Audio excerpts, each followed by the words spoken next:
mga boss at may gagawin tayong Sakura. Yan. Ano ba to? May nakalagay dito na ano. Ano to? Yung basag. Saan ba yung basag na yan? May basag na, ewan kung saan to. Tabi muna natin. Sakura EB730. So may bilin si Kuya ano, shoutout kay Kuya Perry Santos, yan. Sabi niya, restoration with power pero walang audio. Pag nagka-audio, left channel lang, mahina ang right channel. Pwede ba magdagdag ng pan sa heatsink? Yung dating gumawa may pinalitan na parts. Humina yung bass sana ma-restore. Okay, thanks. Tapos may concern pa siya dito na gumagalaw daw ito. Ayan. So, ayan nga, may gumagalaw. Buksan na lang natin. Yung mukha pala nito, ito, tingnan natin. Sa mga walang idea kung ano itsura ng ano. Unang nakakita ko ng ganitong model kaya ano sa vlog ni GPT PH.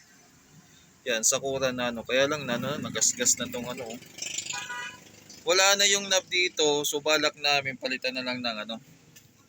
Iwan ko ba kung may kakasyang knob dito, tingnan ko nga. Kakasya ba yung ganito? Ay hindi, maliit. Okay, tingnan natin kung kakasya yung ganito.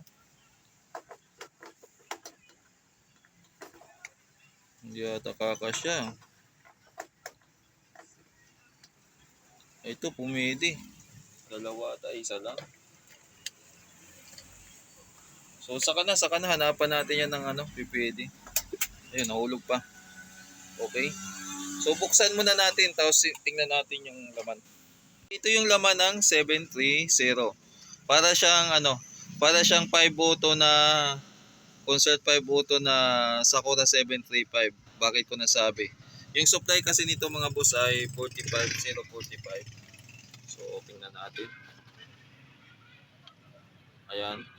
45045 siya. So yung supply ng 735 ay 45045. Tapos yung design ng board niya is yung mismong board niya ay parang 502. 502 mismo. Nakatayo lang ng ano, parang katulad nung in-upgrade ko. Tapos dito kung mapapansin nyo yung circuitry niya, yung design, parang 502 na papunta sa 502H. Ano yung kinaibahan nila? So parehas yan ano, may resistor lang dito sa 10 ohms. Yan. 10 ohms na yan. 10 ohms na. Sa 502H, 100 ohms pa rin yan. Tapos 39. Yan, 39. Yan lang. Yun lang ang binago dyan. So far, 680. 680. Okay naman lahat. Okay, check natin yung fuse.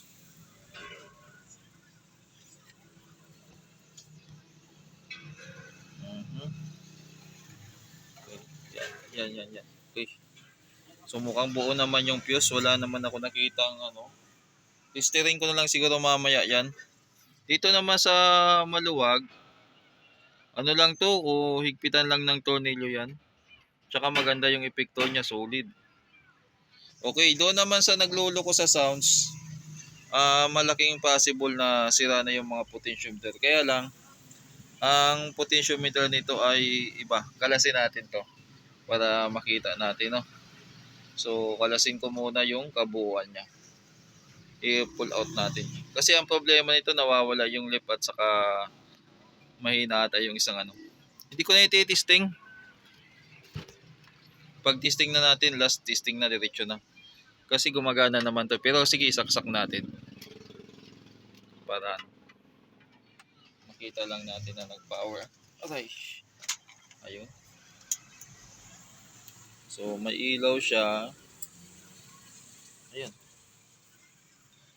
Tapos yung pan, kausapin ko yung may-ari. Kalasin ko muna tong ano.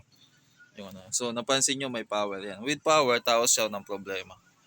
Nag-switch naman yung relay. So, possible ang problema sa odd nyan dito sa mga potentiometer. Okay? So, tinister ko tong mga ano. Parang okay naman. At nabasa ko din sa chat ng may-ari na parang gumagana naman daw or walang problema. Yung volume naman, medyo baba muna natin yan. So, ginawa ko, kinalas ko lang to para ma-check, tapos testing muna natin. Ayan, naglagay tayo ng speaker saka input sa DVD. Tingnan natin kung anong nangyari. So umilaw na. Ayun, tamang-tama, nakasit siya sa DVD. Tapos nag-switch na yung relay, volume natin. Wala. Walang sounds. Kabila naman natin. So nakaano yung volume, baka sumigaw. Yan. Wala rin. Kabilaan. Siguro mag-audio trace tayo kung bakit wala siyang sounds. Pero may power naman. Saglit lang, nag-chat yung may-ari. Basahin ko lang. Okay, so dahil wala nga siyang sounds, naubo ko. Ang gamit natin ngayon ay audio tracer muna. I-trace natin yung audio kung hanggang saan tumakbo. Naka-power pa rin yan kung mapapansin nyo sa ilaw. Yan.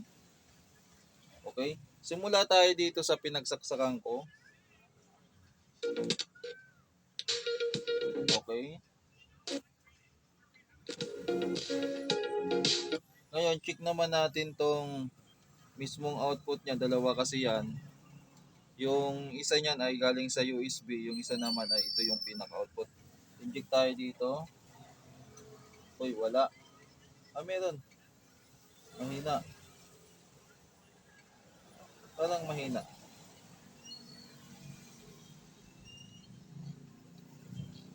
Wala. Dito.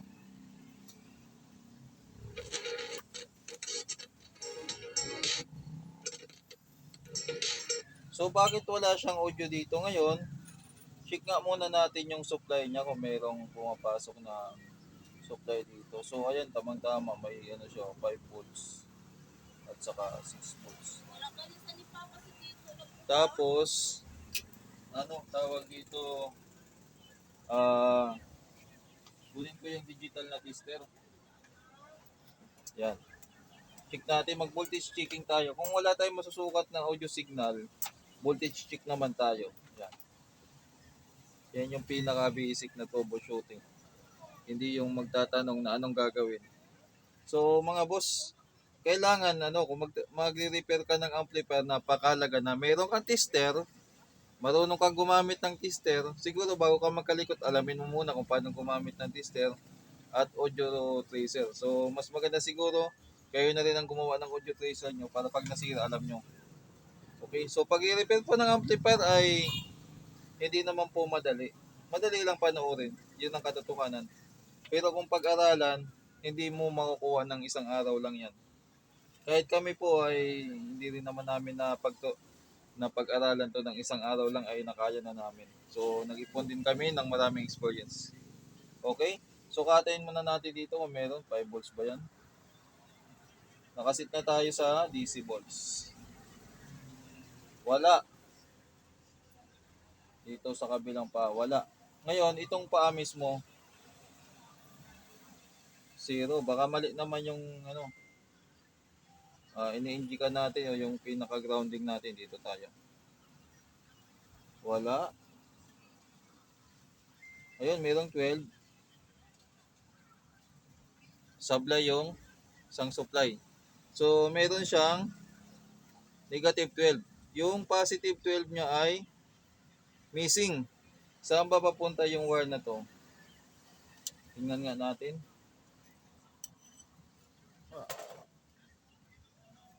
So, papunta dito. Check nga natin dito sa kabila din kung mayroon din. Negative 12. Wala.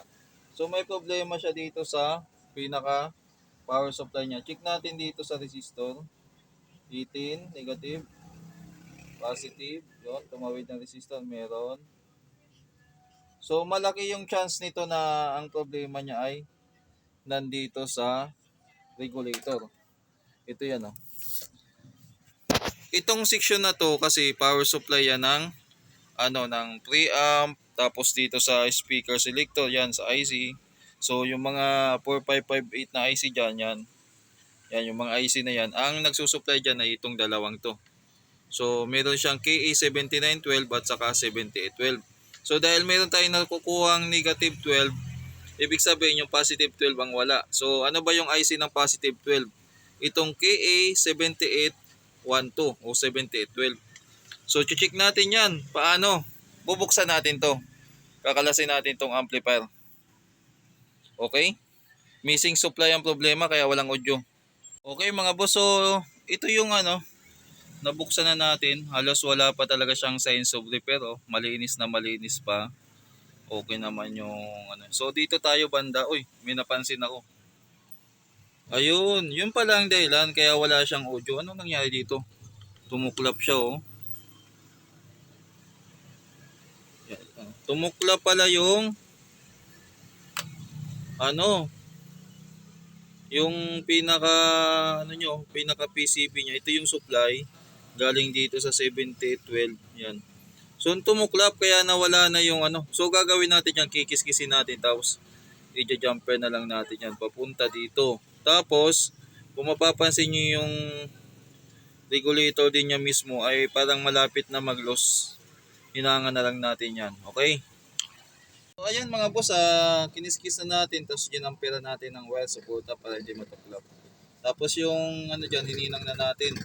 Ngayon, ibalik ko na lang yan. Tapos i-testing natin ulit. Sana maging success na itong sana tumunog na. Okay?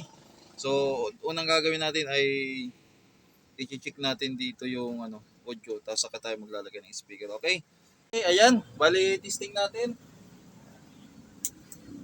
Uy. Okay, wala pa tayo nilagay na speaker jack lang. Ulit tayo dito. Okay. Inject tayo dito. Okay, meron na. So nakababa yung volume, maglalagay tayo ng speaker. Yan, lagay tayo ng speaker dito. Yan. Tapos volume natin ay. Okay. Lipat natin.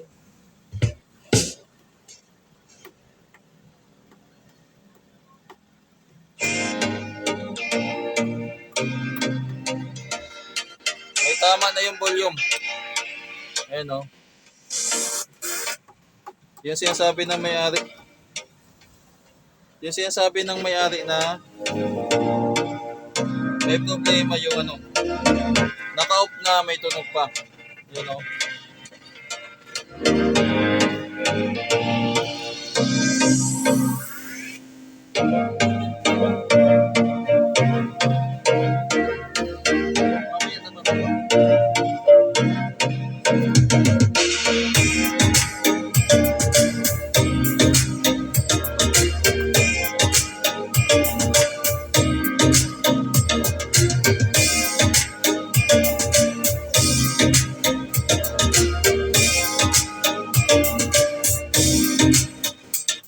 Okay, so yun nga sinasabi ng may-ari na mahina yung volume, naka-off na, mayroon pa rin sounds. Tingnan natin sa kabila kung parehas. So sa kabila wala naman. Then request niya pala to yung effector lock, baka pwede daw i-jumper na lang o bypass na lang. Yan. I-bypass na lang yan. Okay? So papalit tayo ng volume tapos testing natin ulit. Yung sanap pala sa harapan, maghahanap ako ng pwedeng ipalit doon. Ayan mga boss, bali ang huling ginawa natin dito ay ginamper na kasi pinadirekta na to ng may-ari. Utos sa atin na i-jumper na lang. Tapos nagpa-add siya ng pan ito. Ayos ko na lang yung wiring niyan. So dyan na natin kinapit kasi sabi niya lagyan daw ng extra pan sa heatsink. So ayan, tama-tama may slot pa doon. Ayun, nilagay natin. Okay na to. Yan, umaandar na yung pan. So yung pan na to ay nakadepende doon sa So may siya, may pan control siya or Kaya pag may sound saka lang siya andar yan. Pag in-off natin yung volume, yan, hihinto yung pan. Ayan. Pag music natin, ayan. So try natin sa kabilang channel. Volume. Nga pala, yung nagawan ko ng paraan. Ayun, nakakuha tayo ng yan. Pamalit.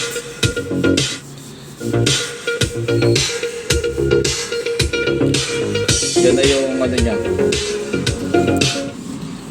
Okay mga boss, hanggang dito na lang yung vlog natin sa ano, bali pangatlong Sakura 730 ko na to na ginawa sa buong career ko bilang technician.